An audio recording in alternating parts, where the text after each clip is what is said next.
이번 시간에는 스프레드시트 일반에 대해서 이 과목에 대해서 설명을 드리도록 하겠습니다.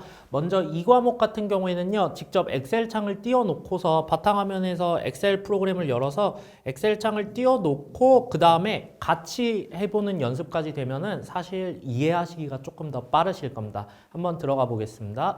자, 봐주시면요. 제일 처음에 데이터 입력 및 셀 참조라고 되어 있습니다. 그러면 왼쪽에는 뭐 이렇게 다양하게 써 있고 오른쪽에도 이렇게 써 있는데요. 여기서 오른쪽만 기억해 주시면 됩니다. 여기서 왼쪽하고 오른쪽이 어떤 거냐. 엑셀 창을 키우면요. 처음에 가장 먼저 요런 형태로 돼 있을 때 표 형태로 이루어져 있어요. 이런 식으로 표 형태로 이루어져 있을 때 이 각각의 한 칸을요. 이 한 칸 한 칸을 다 셀이라고 부릅니다. 그리고 기본적으로 뭔가를 입력하면은요. 왼쪽에 보시면 문자나 숫자 플러스 문자나 공백이나 주민등록번호 같은 것들은요. 처음에 입력을 하면은요. 이런 식으로 왼쪽에 배치가 돼요. 그런데 오른쪽을 보시면은요.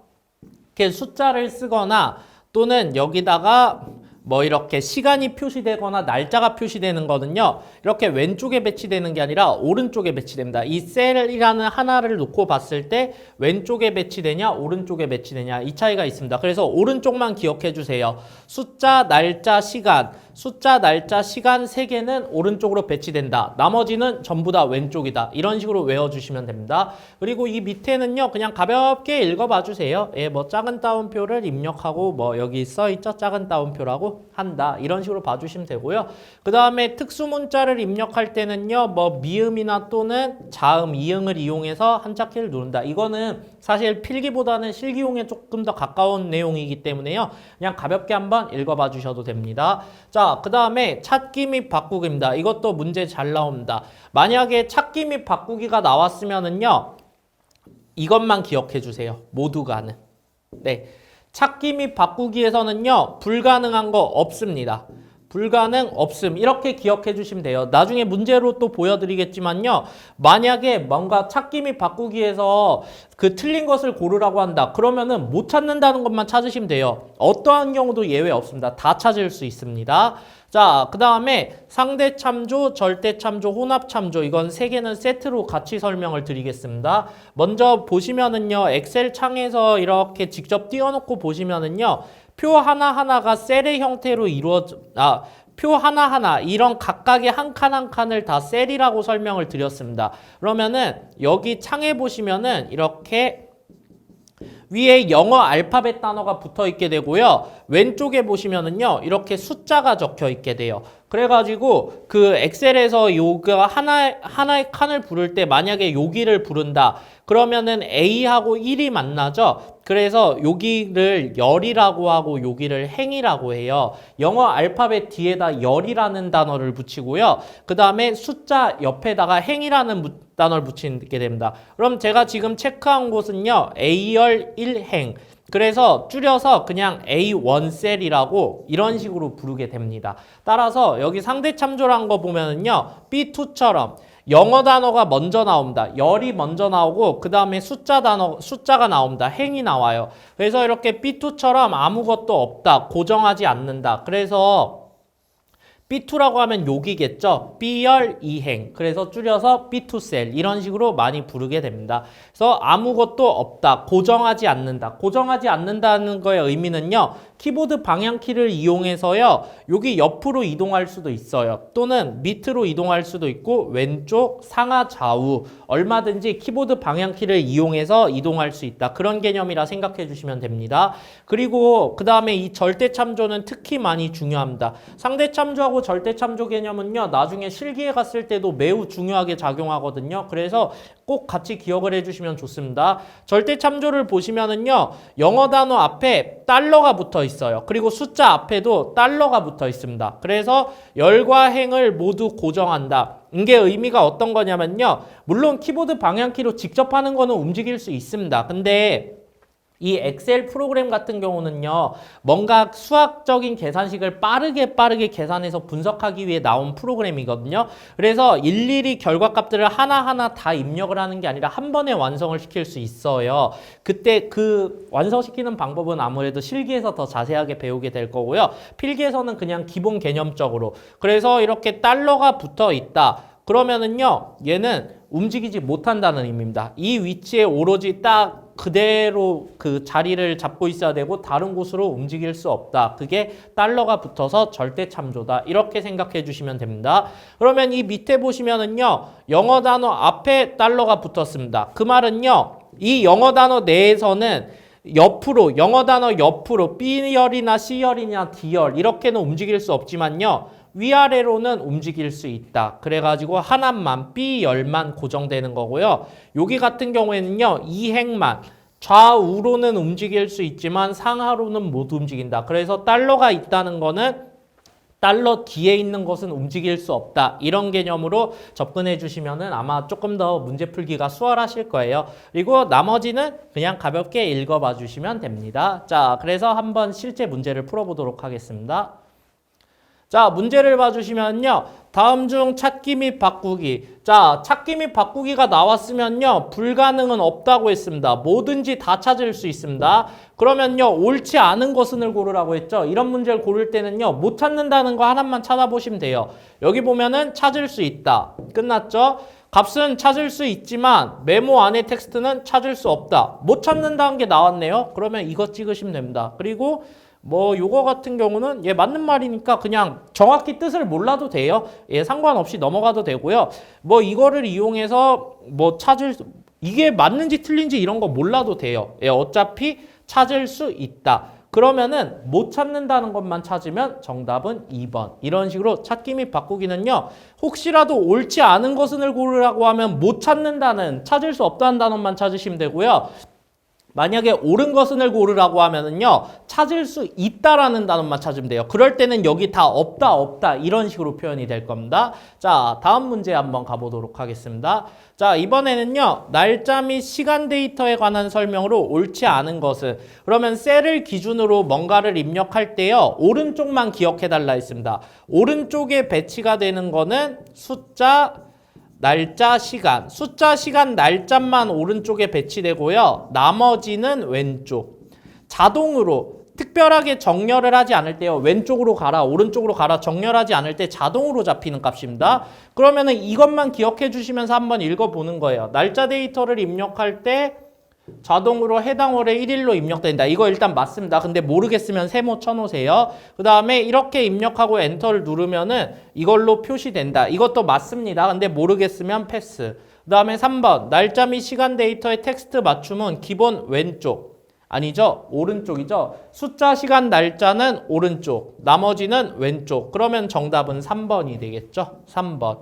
그리고 4번도 예 이거 맞는 말입니다. 그래가지고 정답은 3번. 이런 식으로 찾아주시면 됩니다. 이거는 실제로 엑셀 파일 열어놓고 그냥 단순하게 입력만 한 다음에 엔터 한번 쳐보세요. 그러면은 더 빠르게 이해가 되실 겁니다. 자, 다음에는요. 사용자 지정 서식입니다. 사용자 지정 서식은요. 셀 안에서 뭔가 서식을 지정하는 겁니다. 그래서 먼저 첫 번째 샵은요. 의미 없는 0을 표시하지 않습니다. 그리고 요 밑에 있는 0은 의미 없는 0을 표시합니다. 그래서 표시 예를 봐주시면은요. 35.0이라는 게 있어요. 근데 이 소수점 뒤에 있는 0은 사실 의미가 없죠. 35라고 쓰나 35.0이라 쓰나 어차피 똑같은 단어잖아요. 그래서 샵을 쓰게 되면은요. 여기 보시면 35점까지만 나옵니다. 뒤에 0이 의미가 없기 때문에 나오지가 않습니다. 만약에 35.1이었다. 그러면은 지금과 같이 샵을 쓰면 35.1이 나옵니다. 그러니까 샵은요. 결국 보이는 거를 다 표시해 주는데 의미 없는 0, 뒤에서 의미 없는 0이면 표시하지 않는다. 근데 30.5였다. 그러면 이 0은 의미가 있죠. 10의 자리를 의미하기 때문에 그때는 다 표시가 된다. 이런 의미로 기억해 주시면 됩니다. 그리고 그 밑에 보시면요. 0은요. 의미 없는 0을 표시한다 돼 있죠. 그래서 35.0인데 샵.0을 하면요. 35.0. 뒤에 0이 의미가 없더라도 표시가 된다. 이런 의미입니다. 자, 그 다음에 천 단위 구분기호 표시라 해서요. 샵, 콤마, 샵이라고 되어 있습니다. 이게 어떤 거냐면요. 사실 이 앞에는요. 35.0은요. 나중에 실습해 보시면 아시겠지만요.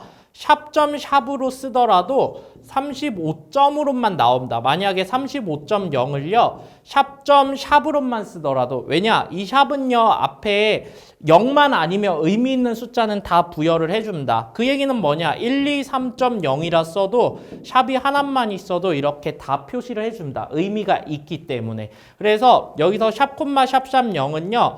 예를 들어 1000이라는 숫자가 있다. 그러면은요. 이거를 보기 좋게 하려고 공이 여러 개 있으니까 이거 찾기 힘드니까 여기다가 해서 콤마를 넣어준 겁니다. 이런 의미를 가지고 있습니다. 그리고 여기 만약에 공이 6개 있다. 그러면은 1, 세 자리를 기준으로요. 세 자리를 기준으로 이렇게 표시를 해주게 됩니다. 정확히 세 자리씩. 그게 샵, 콤마, 샵. 또는요, 이거는요, 샵, 콤마, 샵 0으로 표시되기도 합니다. 어떤 거든 상관없습니다. 어쨌든 콤마가 있다는 거는 천 단위를 기준으로 콤마가 표시된다. 이렇게 기억해 주시면 됩니다. 그리고 천 단위 표시라 해서 천의 배수라고 적혀 있죠. 샵, 콤마, 샵. 그 다음에 이게 핵심입니다. 콤마, 뒤에 콤마가 하나 붙었습니다. 그렇게 되면 어떻게 되냐면요. 예를 들어서 여기 천이라는 숫자가 있었는데 샵, 콤마, 샵 콤마를 찍게 되면은요 뒤에 세 자리가 날아갑니다. 그냥 1이라는 숫자만 나옵니다. 그리고 여기서 공이 6개 있었다. 그러면은 1000 여기 콤마가 하나 붙어서 이런 식으로 나오게 됩니다. 이거는 진짜 엑셀 창 띄워놓고 해보세요. 그러면은 가장 정확하게 이해되실 수 있습니다. 그 다음에 천 단위 표시 100만 원의 배수라는 거는요 샵, 콤마, 샵, 콤마가 2개 들어가는 거예요. 그러면은 공이 이렇게 6개가 있을 때 여기 6자리가 다 날아가 버리고 앞에 자리 하나만 남는다. 이런 개념입니다. 대신에 지정된 자릿수가 5 이상이면은 반올림 된다. 실습을 위해서 어떻게 실습을 하면 좋은지 간단하게 알려드리기 위해서요. 자, 보시면은 예를 들어서 특정한 셀을 하나 있잖아요. 셀이 있으면요. 셀을 클릭하신 다음에 마우스 우클릭을 하세요. 마우스 오른쪽 버튼을 클릭하시면은요. 아마 밑에 칸에 보면 이런 창이 나올 텐데요. 이 밑에 칸에 셀 서식이라는 게 있습니다. 그러면 그 셀 서식을 들어가 주신 다음에요. 그 다음에 표시 형식에서 사용자 지정이라는 게 있습니다. 요 왼쪽에 보면은요. 여기 끝에 사용자 지정이라고 있거든요. 사용자 지정 가신 다음에 그 오른쪽에 뭔가 쓰여져 있어요. 거기다가 직접 하나씩 입력을 해보세요. 입력한 다음에 셀에다가 숫자 넣으시면 됩니다. 그러면은 실습하기 편하십니다. 자, 그리고 다음을 봐주시면요. 사용자 지정 서식 2입니다. 그래서 날짜에 대한 게 나와요. 먼저 연도 같은 경우에는요. Y를 2개만 붙이면은요. 앞에 뭐 예를 들어 20 같은 게 빠집니다. 어차피 2021년 할 때는 우리가 2021년이라 다 부르지 않고 21년 이런 식으로 부르죠. 그래서 앞에 정확히 2자리만 나타내고요. Y가 만약에 4개가 되면은요. 전체 풀네임으로 나오게 된다. 2021 이런 식으로 나오게 됩니다. 그리고 월 표시 같은 경우에도요. 하나만 있으면요. 1. 왜냐? 앞에 의미 없는 0이 필요가 없기 때문에요. 근데 반대로 그 의미가 있다. 11이나 10이나 이런 거 같이 0이 뒤에 붙는 거 의미가 있잖아요. 그러면 M을 하나만 써도 10으로 표시가 됩니다. 그리고 MM 2개를 쓰면요. 보통 월 같은 경우는 1월부터 12월까지 있죠. 그렇기 때문에 이 2개가 쓰이면은 의미가 있든 의미 여부에 상관없이 그 개수에 맞춰집니다. 그래서 앞에 0도 있고 1도 붙이고 M이 하나만 있을 때는 하나만 나오지만 2개가 있으면은 앞에 의미 없는 0도 붙어서 나올 수 있습니다. 그리고 MMM 이거 같은 경우에는요. 여기까지는요. 숫자로 나온다면요. 여기서부터는 영어 단어로 나옵니다. 그래서 M이 3개가 붙으면은요. 앞에서 3글자 정확히 앞에서 딱 3글자만 나오고요. M이 4개가 붙게 되면은 풀네임 전체 이름이 다 나온다. 이렇게 생각해 주시면 됩니다. 1 표시도요. 결국 월 표시하고 동일한 개념입니다. 하나랑 두 개를 쓸 때는요, 숫자로만 나오고요. 의미 있는 그 개수를 맞춰줘서 숫자만 나오고요. 그 다음에 세 개나 네 개를 쓸 때는 앞에서 세 글자인지 전체 풀네임인지 이렇게 나온다. 이걸 기억해 주시면 됩니다. 그리고 요일 표시 같은 경우에는요, A가 만약에 세 개 붙으면요, 요일 표시는요, 딱 한글로 세 글자밖에 없잖아요. 일요일 이런 식으로. 세 글자밖에 없기 때문에요. 만약에 A가 3개 붙는다. 그러면은 알 수 있는 거, 어떤 요일인지 알 수 있는 딱 한 글자만 나오게 됩니다. 근데 4개가 붙으면은 전체 이름이 나온다. 그래서 핵심은요, 4개씩 붙는 거는 무조건 풀네임으로 다 나온다. 이렇게 기억해 주시면 되고요. 시간 같은 경우에도요, 여기 보시면은 HHMMSS 이렇게 쓰면은요, 앞에 의미 없는 0이 다 나옵니다. 근데 만약에 HMS 이렇게 쓴다고 하면은요, 1시 5분 8초 이런 식으로 나오겠죠. 의미가 없기 때문에요. 근데 만약에 10시 50분 10초다 이러면은요, HMS로만 써도요, 뒤에 0이 의미가 있기 때문에 나옵니다. 근데 만약에 우리가 여기서 쓸 때 HMMSS를 썼다. 01시 05분 08초를 그대로 가면요, 그러면요 1만 나오겠죠. 그 다음에 05, 08 앞에 의미 없는 0이 나오냐 안 나오냐. 여기 같은 경우에는요, 0이 의미가 있기 때문에 나온 겁니다. 그래서 이 개수를 보고서 시간은 1부터 24까지 있고요. 그 다음에 분도 1부터 60까지 있고 초도 1부터 60까지 있죠. 그래서 이거는 이렇게 개수에 따라서 배열되는 게 다르다. 이거를 기억해 주시면 될 것 같습니다. 자, 그러면은 관련 문제를 한번 풀어보도록 하겠습니다.